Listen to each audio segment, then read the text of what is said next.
இன்னைக்கு நம்மளோட மூவி ரிவ்யூவில் எந்த படத்தை பற்றி பார்க்க போகிறோம்னா பரிமளா அண்ட் கோ. இன்னைக்கு தேட்டர் ரிலீஸ் ஆகிக்கிற இந்த படத்தை டைரக்ட் பண்ணிக்கிறது டைரக்டர் பாண்டியராஜன். இதில் ஜெயராம், மிஷ்கின், ஊர்வசி, அப்புறமேட்டு வந்து யோகி பாபுன்னு சொல்லிட்டு ஒரு பெரிய கேஸ்ட் அண்ட் க்ரூவே இந்த படத்தில் இருக்குது. ஸோ படத்தோட கதை என்னன்னா, ஒரு கொலை நடந்திருக்குது. அந்த கொலை யாரு பண்ணா அப்படின்னு சொல்லி கண்டுபிடிக்கிறது தான் கொஞ்சம் டார்க் ஹியூமரா இருக்கிற ஒரு படம். குறிப்பிட்டு சொல்ல போனா உங்களுக்கு ஒரு பாபநாசம் படம், ஒரு பஞ்சதந்திர படம், இது ரெண்டையும் கலந்த மாதிரி எடுத்த படம் தான் இந்த படம். ஸோ கதகளிக்கு அப்புறமேட்டு பாண்டியராஜ் சார்ட்ட இருந்து இந்த மாதிரி ஒரு டிஃப்ரெண்ட் அட்டம்ப்டை இந்த படத்துல தான் நான் பார்க்குறேன். இப்போ நம்ம படத்தோட அட்வான்டேஜ் பார்த்துடலாம். இந்த படத்தோட மிகப்பெரிய அட்வான்டேஜ் யாருன்னு பார்த்தீங்கன்னா ஜெயராம் சாரும் ஊர்வசி மேமும் தான். ஸோ அவங்களோட காமெடி சென்ஸ் இந்த படத்தில் பயங்கரமாகவே வந்திருக்குது. அதை இன்னும் தூக்கி நிறுத்துற மாதிரி யோகி பாபுவோட காமெடியும் மிஷ்கினோட காமெடியுமே வந்து இந்த படத்தில் வந்து நல்லாவே ஒர்க் அவுட் பண்ணியிருக்கிறாங்க அப்படின்னு தான் சொல்லணும். ஸோ ஒரு சின்ன ஒன்லைனர் மாதிரி நான் சொல்கிறேன். ஸோ ஜெயராம் சார் அப்புறம் அவங்க ஒய்ஃபை ஊர்வசி மேம், அவங்க பொண்ணுங்க ரெண்டு பேருமே வந்து ஒரு குடும்பத்தில் ஒரு குடும்பமாக ஒரு வீட்டில் வாழ்ந்துட்டு இருக்காங்க. ஸோ அதோட ஹவுஸ் ஓனர் வந்து யோகி பாபு. ஸோ அவங்களோட பொண்ணுக்கு சாண்டி வந்து லவ் டார்ச்சர் கொடுக்குறாரு. அப்போ திடீர்னு ஒரு நாள் சாண்டி இறந்து போயிடுறாரு. ஸோ அவரை யார் கொன்னாங்க, அவரை இந்த ஃபேமிலி தான் கொண்டிருப்பாங்களோன்னு ஒரு அசம்ஷனுக்குள்ளார வந்து இவங்கெல்லாம் பயத்தில் இருக்கிறப்ப அவங்கள யாரு கொன்னாங்க அப்படின்னு சொல்லிட்டு கண்டுபிடிக்கிறதுக்கு போலீஸாக நம்ம மிஷ்கின் வராரு. இதுக்கப்புறமேட்டு அந்த கொலையை யார் பண்ணா அப்படின்றது தான் இந்த படத்தோட சிம்பிள் ஒன்லைனர். ஸோ இதை வந்து ரொம்ப அழகாகவே நல்ல காமெடியாக சமூகத்துக்கு தேவையான ஒரு நல்ல சோசியல் மெசேஜோடையே இந்த படத்தை கொண்டு போயிருக்காங்க அப்படின்னு தான் சொல்லணும்.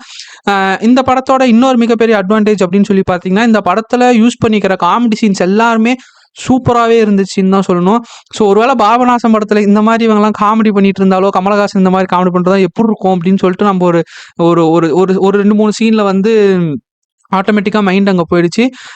ஸோ நெகட்டிவ் அப்படின்னு சொல்லி பார்த்தீங்கன்னா, பெருசாக இந்த படத்தில் உங்களுக்கு எந்த நெகட்டிவுமே வரல.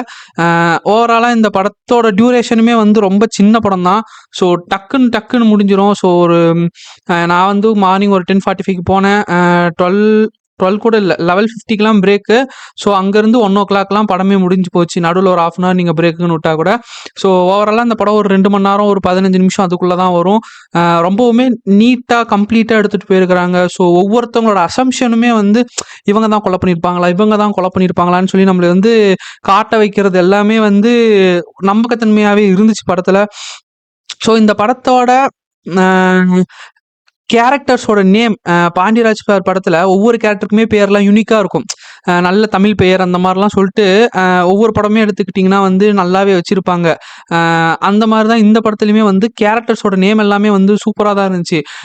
பரிமளா, சுதந்திரம், மதுமிதா, பராசக்தி, வர்கீஸ், எம்பெருமான், இந்த மாதிரி வந்து உலக் உயிர் மாற்றி சொல்லிட்டேன். ஸோ இந்த மாதிரிலாம் ரொம்பவுமே டிஃப்ரெண்ட்டாக வச்சுருந்தாங்க. ரொம்பவுமே நல்லா இருந்துச்சு. டோட்டலாக நான் இந்த படத்துக்கு ஒரு 5க்கு 4.5 தருவேன். எனக்கு ரொம்ப பர்சனலாக பிடிச்சிருந்துச்சு. இருந்த மைண்ட் செட்டுக்கு இந்த படத்தை பார்த்துட்டு வரும் செம்ம ஜாலியாக இருந்துச்சு. ஸோ நீங்களும் போய் உங்கள் தேட்டர்ஸில், பக்கத்தில் இருக்கிற தேட்டர்ஸில் எல்லா இடத்துலையுமே போய் இந்த படத்தை மறக்காமல் பாருங்கள். ஒரு நல்ல படம், மிஸ் பண்ணிடாதீங்க, அப்புறம் வருத்தப்படுவீங்க. மறக்காமல் நம்ம சேனலை சப்ஸ்கிரைப் பண்ணி சப்போர்ட் பண்ணுங்கள். டாட்டா.